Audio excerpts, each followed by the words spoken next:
Assalamu alaikum. Welcome to the AHF Academy. I am your biology instructor. I will teach you about the introduction to biology. Here is another topic for discussion from chapter 1st, and topic name is levels of organization. Chapter 1 से एक बहुत ही important और conceptual topic है, that is the levels of organization of organisms. यहाँ पर हम बात करने वाले हैं जो ऑर्गेनिजम्स बने हैं वो किस तरह से बने हैं. जैसे कि मैं भी एक जानदार हूँ, आप भी एक ऑर्गेनिज्म है. हमारी बॉडी का जो सबसे छोटा सबसे बेसिक पार्टिकल है वो कौन सा है. फिर वो पार्टिकल किस तरह आपस में मिले, एक बड़ा पार्टिकल बना, फिर उन पार्टिकल से कौन से पार्टिकल्स बने, ये सारा कुछ हम कहाँ स्टडी करेंगे. इस लेक्चर में हम स्टडी करेंगे levels of organization of organisms की मैं बात कर रही हूँ. पहले मैं आपको लेवल्स ऑफ ऑर्गेनाइजेशन में कुछ लेवल्स के बारे में बताऊंगी. देखिए, हम जब भी केमिस्ट्री और फिजिक्स में पढ़ते हैं तो हम वहाँ जिक्र करते हैं जो स्मॉलेस्ट, किसी भी मैटर का, किसी भी सब्सटेंस का जो स्मॉलेस्ट पार्टिकल होता है उस स्मॉलेस्ट पार्टिकल का नाम होता है एटम. अगर हम एक एटम की बात करते हैं तो एक एटम के अंदर भी छोटे छोटे पार्टिकल्स प्रेजेंट होते हैं. इन छोटे पार्टिकल्स को क्या नाम देंगे, हम इनको नाम देते हैं इलेक्ट्रॉन्स, प्रोटॉन्स या फिर न्यूट्रॉन्स. यानी कि एटम जो होगा वो एटॉमिक लेवल पे आएगा. एटॉमिक लेवल से भी जो छोटा लेवल यानी कि जो एटम के अंदर मौजूद हैं वो क्या है, न्यूट्रॉन्स, इलेक्ट्रॉन्स एंड प्रोटॉन्स. तो वो किस लेवल पे आएंगे, वो आएंगे सब एटॉमिक लेवल पे. यानी कि एटम के अंदर तो पहला लेवल होगा, लेवल ऑफ ऑर्गेनाइजेशन में आपने याद रखना है जो सबसे पहला लेवल है वो कौन सा है, सब एटॉमिक लेवल. अब सब एटॉमिक लेवल का क्या मतलब है, यानी कि न्यूट्रॉन्स, प्रोटॉन्स, इलेक्ट्रॉन्स वहां पे प्रेजेंट होंगे. फिर वो सब एटॉमिक लेवल जो है यानी कि इलेक्ट्रॉन्स, प्रोटॉन्स, न्यूट्रॉन्स, वो जब आपस में मिलेंगे उनके मिलने से एटम बन जाएगा. वो किस लेवल पे आ जाएगा, सब एटॉमिक लेवल पे. जब उनके मिलने से, आपस में मिलने से उनके क्या बन जाएगा, सब एटॉमिक लेवल बनेगा. फिर सब एटॉमिक लेवल से क्या बन जाएगा, नेक्स्ट एटॉमिक लेवल. फिर हम एटॉमिक एटम्स की बात करते हैं. जब एटॉमिक एटम्स आपस में मिलेंगे, एटम्स के आपस में मिलने से क्या बनता है हमारे पास, मॉलिक्यूल्स. तो फिर हम मॉलिक्यूल्स को स्टडी करेंगे किसमें, लेवल्स ऑफ ऑर्गेनाइजेशन का वो कौन सा लेवल है जहाँ पे हम मॉलिक्यूल्स को स्टडी करेंगे, वो होगा मॉलिक्यूलर लेवल. तो पहले आपने सिर्फ लेवल्स ऑफ ऑर्गेनाइजेशन के सीक्वेंस याद रखने हैं. अगर कोई स्टूडेंट लेवल ऑफ ऑर्गेनाइजेशन के सीक्वेंस को याद रखता है, अच्छे से उसके सीक्वेंस को अच्छे से याद रखता है, तो वो सारे के सारे टॉपिक को इजीली कंप्लीट तैयार कर सकता है. अब हम यहाँ बात करते हैं इसके सीक्वेंस की डिटेल में.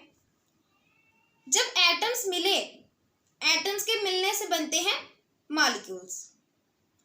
फिर आ जाएगा मॉलिक्यूलर लेवल.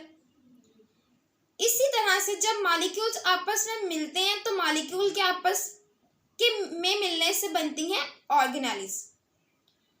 तो ऑर्गेनेलिस आपस में मिलेंगी तो ऑर्गेनेलिस के आपस में मिलने से बनेंगे सेल. तो मॉलिक्यूलर लेवल के बाद जो नेक्स्ट लेवल आता है that will be organelle and cell level. वो कौन सा होगा हमारे पास, organelle and cell level. Then cells आपस में मिलेंगे, सेल्स के मिलने से क्या बनेगा, टिश्यू बनेगा. तो वो किसके अंदर आ जाएगा, टिश्यू लेवल के अंदर.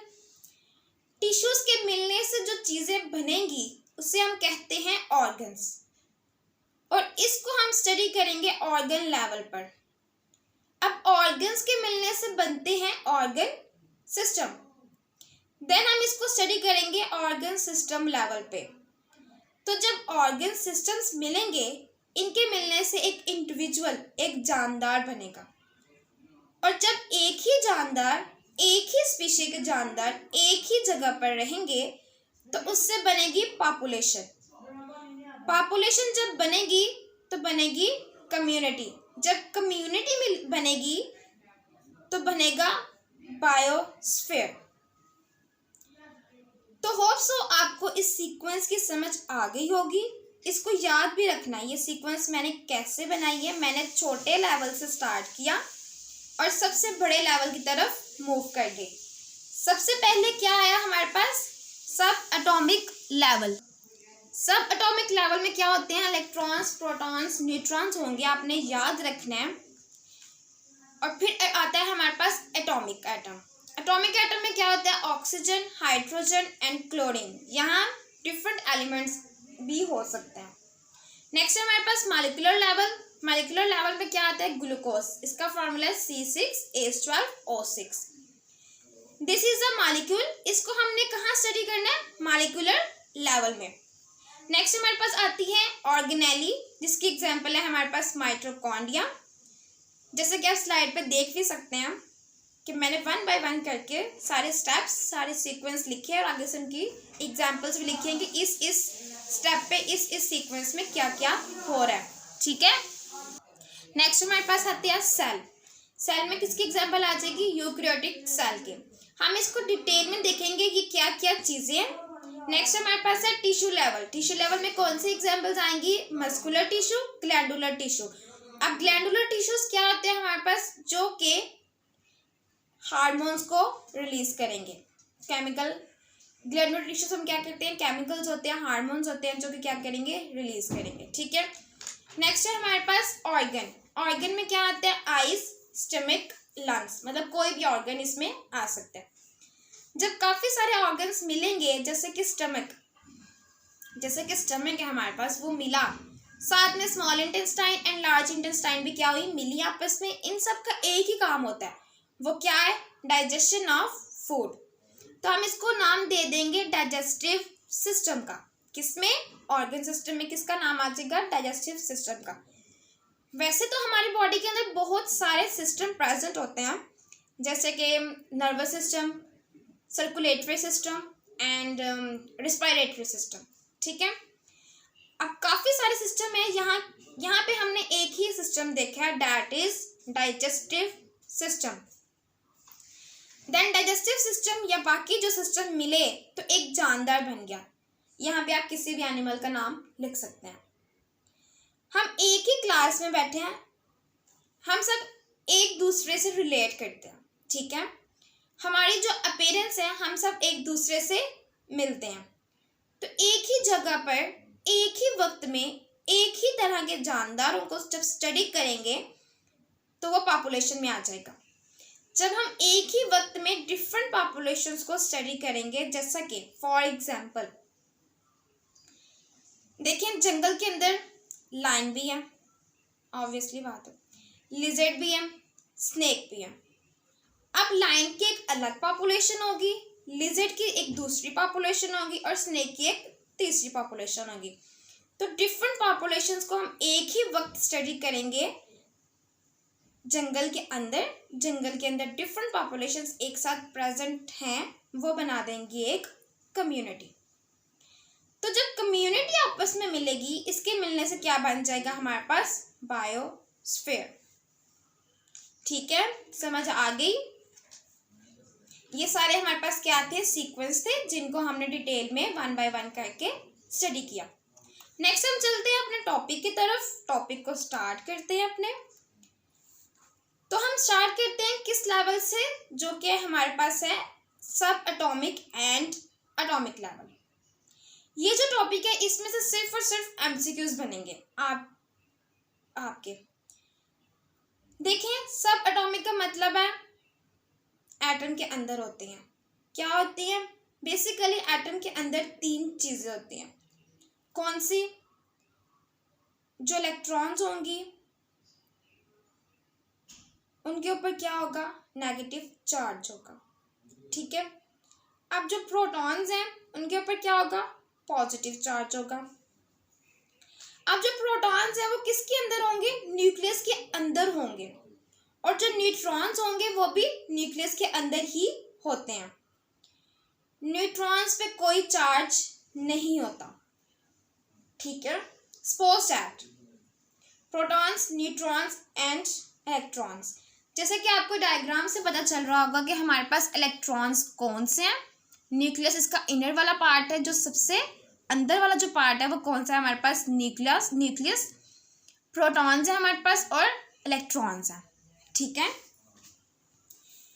एक साथ जब ये सारे प्रोटॉन्स, न्यूट्रॉन्स, इलेक्ट्रॉन्स एक साथ मिलते हैं, इनके मिलने से क्या चीज़ बनेगी, इनके मिलने से एक स्ट्रक्चर बनेगा, इसको हम नाम देते हैं एटम का।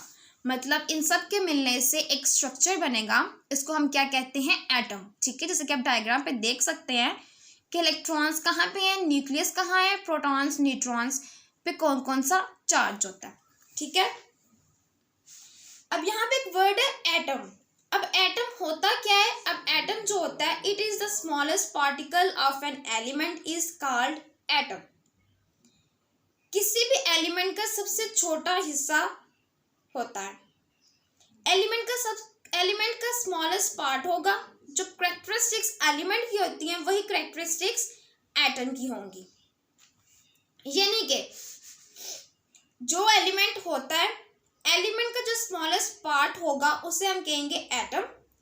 जो खसूसियात एटम की हैं वही खसूसियात किसकी हैं, एलिमेंट की होंगी। अब जो एलिमेंट्स हैं लिविंग ऑर्गेनिजम्स में पाए जाते हैं। बिकॉज हम बात किसकी कर रहे हैं, ऑर्गेनिजम्स की, और ऑर्गेनिजम्स हमेशा क्या होते हैं, लिविंग होते हैं, ठीक है। तो वो एलिमेंट हैं जो ऑर्गेनिजम्स के अंदर पाए जाते हैं, हम उसको नाम देते हैं बायो एलिमेंट्स का। यहाँ पे आपने इसकी डेफिनेशन याद रखनी है, किसकी, बायो एलिमेंट्स की, ठीक है। अब हमने इसमें क्या पढ़ा कि हमारे पास सब एटॉमिक लेवल पे हमने क्या स्टडी किया कि हमारे पास 3 होते हैं, एक electron, proton and neutrons. Electrons पे क्या होता है, हमेशा नेगेटिव चार्ज होता है, प्रोटॉन्स पे पॉजिटिव चार्ज होता है, और जो न्यूट्रॉन्स है वो क्या होता है, हमारे पास न्यूट्रल होता है। All types of matter are made up of elements and each element contains a single kind of atoms. The atoms are actually made up of many subatomic particles. The most stable subatomic particles are electrons, protons and neutrons.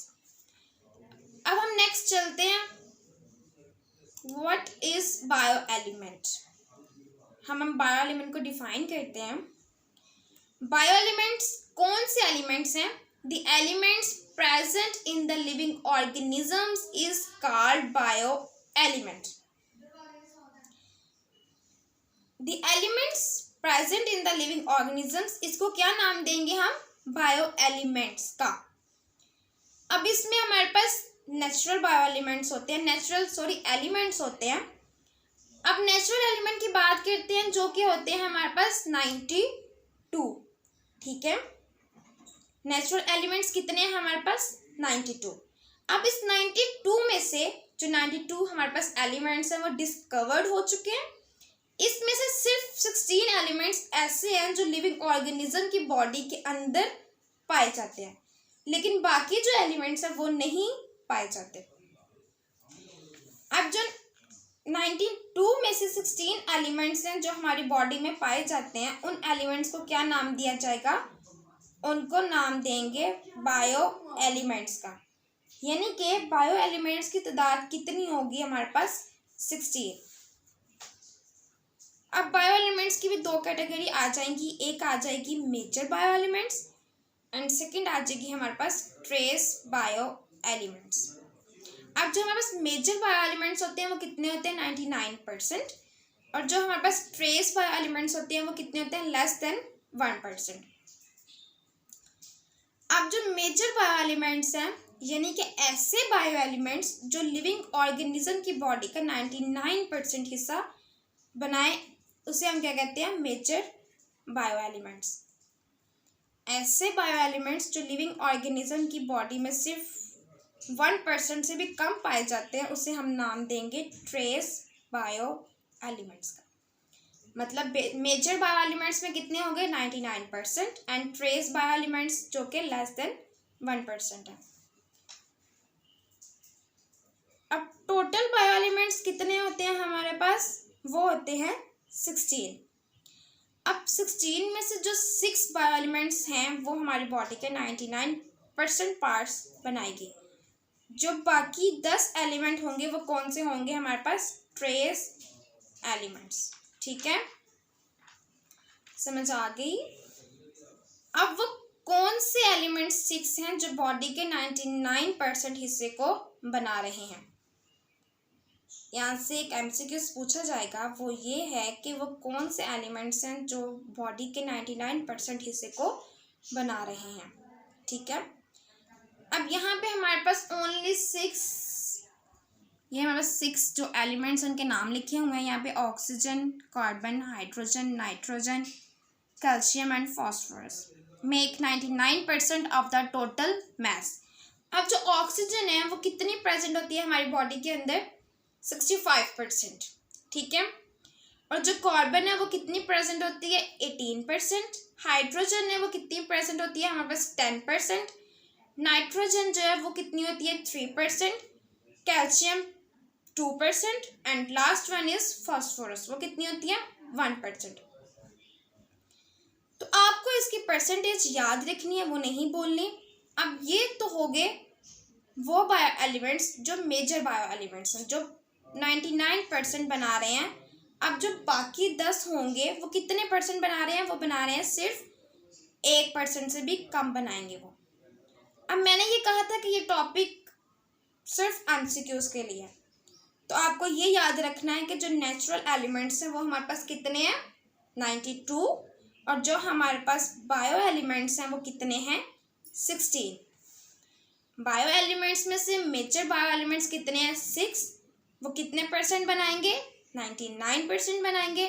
That is about the sub atomic level and atomic level. ठीक है, मतलब इसमें हमने पढ़ा कि हमारे पास bio element क्या होती है, इसमें मेजर बायो एलिमेंट्स क्या होते हैं, और इसमें ट्रेस बायो एलिमेंट्स क्या होते हैं।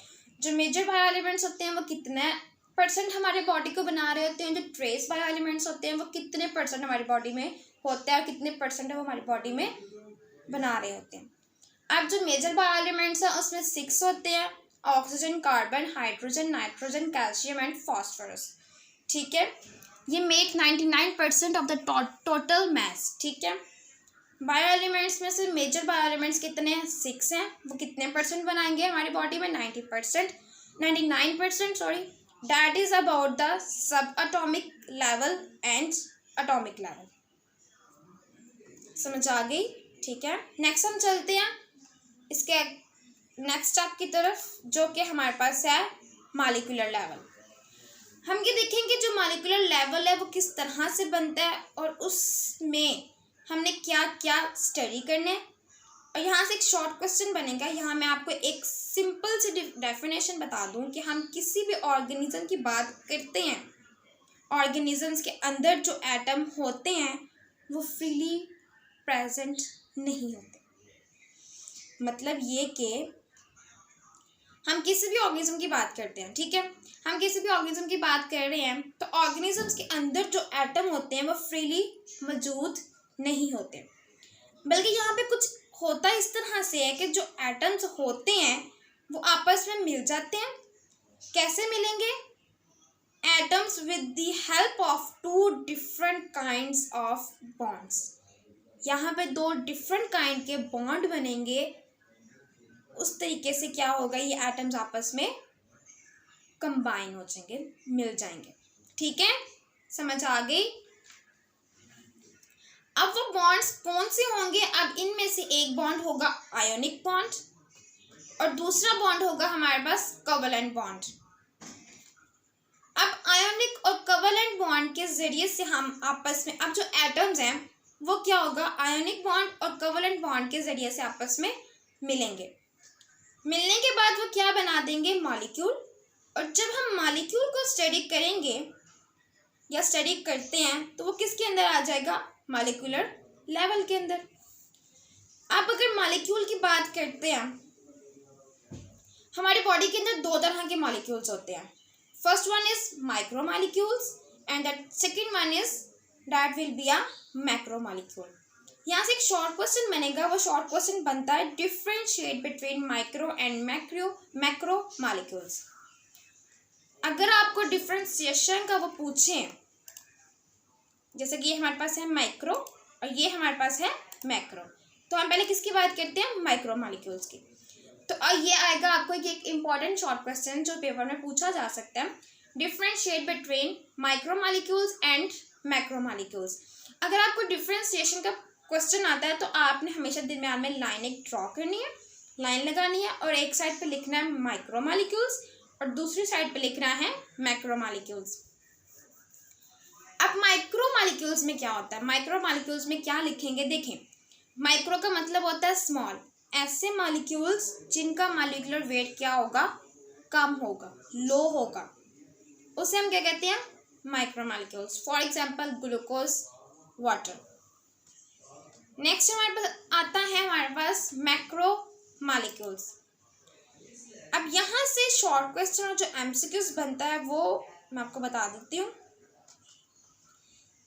मैक्रो मॉलिक्यूल्स, इस यहाँ से एक शॉर्ट क्वेश्चन ये बनेगा कि मैक्रो और माइक्रो में डिफरेंस करें और इनकी एग्जांपल्स लिखें।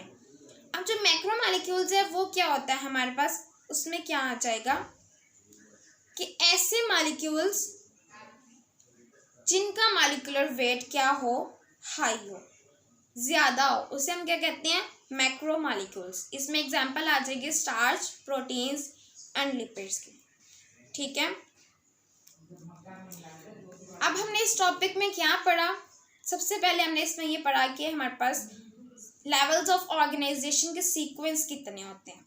ठीक है, उसमें क्या क्या आ जाता है। अब उन सीक्वेंस में, उन स्टेप्स में, उन लेवल्स में उन क्या क्या उनकी एग्जांपल्स होती हैं, मतलब उस लेवल पे क्या क्या काम हो रहा होता है। जैसे कि हमने डिफरेंट स्टेप्स पढ़े, उनकी एग्जांपल्स पढ़ी, उनकी डिटेल पढ़ी, उनको हमने 1 बाय 1 करके डिस्कस किया। फिर हमने पढ़ा सब एटॉमिक एंड एटॉमिक लेवल में क्या होता है। ठीक है, फिर हमने बायो एलिमेंट्स को स्टडी किया। फिर हमने ये देखा कि बायो एलिमेंट्स में क्या क्या होता है, कितने एलिमेंट्स होते हैं, कार्बन कितने % होती है, हाइड्रोजन कितना % होता है, कैल्शियम कितने % होती है, जो कि हमारे पास 2% होती है, फॉस्फोरस 1% होती है। इन सब को हमने 1 बाय 1 करके देखा। फिर आते हैं हमारे पास मॉलिक्यूलर लेवल। मॉलिक्यूलर लेवल में हमने क्या देखा, हमने सबसे पहले मॉलिक्यूलर लेवल की डेफिनेशन देखी, उसमें देखा कि हम उसमें क्या क्या स्टडी करते हैं। फिर हमने फर्दर उनके 2 टाइप्स को देखा, जो कि हमारे पास है माइक्रो एंड मैक्रो मॉलिक्यूल्स, और उनकी हमने एग्जांपल्स को स्टडी किया। ये था हमारा आज का लेक्चर। होप सो कि आपको आज के लेक्चर की, आज के वीडियो की बहुत अच्छे से समझ आई होगी।